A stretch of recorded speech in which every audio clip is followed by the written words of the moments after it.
Официјално започна второто полугодие од учебната година, а учениците се вратија во училишните клупи. Иако амбулантите се преполни со пациенти заболени од сезонски грип, почетокот на наставата не беше одложен.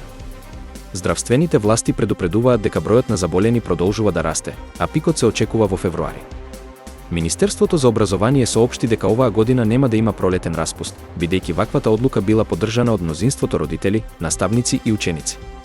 Ова ќе овозможи континуитет во наставата, а училиштата ќе работат со посебни препораки за одржување на хигиената. Здравствените експерти препорачуваат родителите да обрнат внимание на симптомите кај децата и да не ги испраќаат во училиште ако покажуваат знаци на грип.